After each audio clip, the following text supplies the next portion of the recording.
கர்த்தருக்கு மிகவும் பிரியமான அன்பு சகோதர சகோதரிகளே, ஒவ்வொருவரையும் நான் பார்ப்பது அதிக மகிழ்ச்சி அடைகிறேன். மாறாத கர்த்தர் இந்த நாள் முழுவதும் உங்களை ஆச்சரியமாய் நடத்தி உங்களை பாதுகாத்து வழி நடத்துவாராக. உங்களுக்கு அறிமுகமான ஒவ்வொரு இதை ஷேர் செய்யுங்கள். கர்த்தர் உங்களை ஆசீர்வதிப்பார். கர்த்தர் அதனாலே ஆசீர்வதிக்கும்படி நம்ம கொடுத்திருக்கிற உன்னதமான தீர்க்க தரிசனமான வார்த்தை என்ன என்று பார்ப்போம். அது யோபு 11வது அதிகாரம் 15வது வசனம். பயப்படாமல் திடன் கொண்டிருப்பீர், பயப்படாமல் திடன் கொண்டிருப்பீர் என்று வேத வசனம் சொல்லுகிறது. இன்றைக்கு உங்களுடைய வாழ்க்கையில் நீங்கள் எதை குறித்து பயப்படுகிறீர்கள் எனக்கு தெரியாது. ஆனால் கர்த்தர் சொல்கிறார், நீ பயப்படாமல் திடன் கொண்டிருக்க வேண்டுமாம். தைரியமாக இருக்கும்படி கர்த்தர் உங்களை உற்சாகப்படுத்துகிறார். அச்சுறுத்துகிற காரியங்கள் வரலாம், பயம்படுத்துகிற காரியங்கள் நம்முடைய வாழ்க்கையில் சம்பவிக்கலாம். வேதாகமத்தில் பார்க்கும்போது பயப்படாதே என்கிற வார்த்தை 365 தடவை இருக்கிறது. காரணம், ஒரு வருஷத்தில் 365 நாட்களுக்கு ஏற்றார் போல பயப்படாது என்கிற வார்த்தையை கர்த்தர் இந்த வேதத்தில் எழுதி வைத்திருக்கிறார். காரணம் என்ன? ஒவ்வொரு நாளும் ஒவ்வொருவருக்கும் வித்தியாசமான ஒரு பயம் வந்து கொண்டேதான் இருக்கிறது. ஆனால் கர்த்தர் உங்களை பார்த்து சொல்ல, பயப்படாமல் திடன் கொண்டிருக்கும்படி கர்த்தர் விரும்புகிறார். தைரியமாய் இருங்கள். கர்த்தர் உங்களை விட்டு ஒரு நாளும் விலகவே மாட்டார். நிச்சயம் அவர் உங்களை மேன்மைப்படுத்தி கனப்படுத்துவார். நாம் பயப்படாமல் திடன் கொண்டிருக்க வேண்டும் என்று சொன்னால் நீங்களும் நானும் செய்ய வேண்டிய ஒரு காரியம் ஒன்று உண்டு.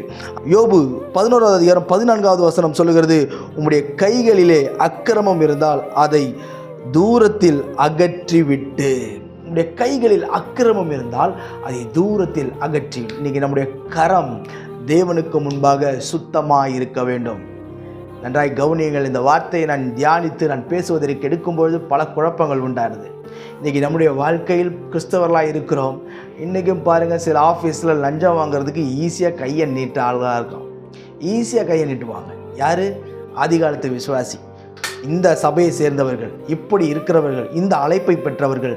இன்னைக்கும் பாருங்கள், கையில் சுத்தமே இருக்காது, ஒரு உண்மையான வேலை இருக்காது.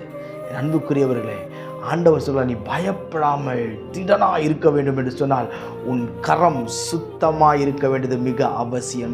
கரத்தை தேவனுக்கு முன்பாக நாம் சுத்தமாய் வைத்துக் கொள்ளணும். மனுஷனுக்கு முன்பாக சுத்தமாக வச்சு ஒரு பிரயோஜனமும் இல்லை.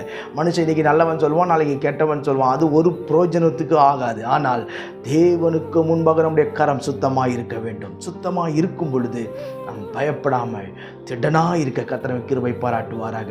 இன்றைக்கு சற்று தியானித்து பாருங்கள். எந்த இடத்தில் நாம் தவறு இருக்கிறோம், எந்த இடத்தில் நாம் கர்த்தருக்கு விரோதமாய் செய்திருக்கிறோம், எந்த இடத்தில் நாம் ஆண்டவருக்கு விரோதமான பாவம் செய்திருக்கிறோம். இன்றைக்கு நாம் மனம் திரும்பி ஒப்பு கொடுப்போம். கர்த்தர் நம்மை ஆசீர்வதிப்பார். நான் உங்களுக்காக ஜெபிக்கட்டும். பரலோக பிதாவே, இந்த வார்த்தையெல்லாம் கேட்கிற நண்பு சகோதர ஒவ்வொரு கருத்தில் ஒப்புக் கொடுக்கிறேன். ஒவ்வொரு நாளும் இவர்களோடு இணைந்திருக்கிற பிள்ளைகள் ஒவ்வொருவரையும் கர்த்தனை கனப்படுத்தி மேன்மைப்படுத்துவீராக. கிருபை சூழ்ந்திருக்கட்டும். உன்னதமான தேவனுடைய பலன் தாங்கி நடத்தட்டும் ஆண்டவரே. கிருபையும் சத்தியமும் பிள்ளைகளை வாழ வைக்கட்டும் ஆண்டவரே. பயப்படாமல் பிள்ளைகள் திடன் கொண்டிருக்க கர்த்தர் உதவி செய்யுங்க. எல்லா பயத்திற்கு விலக்கி பாதுகாத்துக் கொள்ளுங்க, மேன்மைப்படுத்துங்க. இயேசுவின் நாமத்தில் ஜெபிக்கிறேன் ஜீவனுள்ள பிதாவே. ஆமென். God bless you.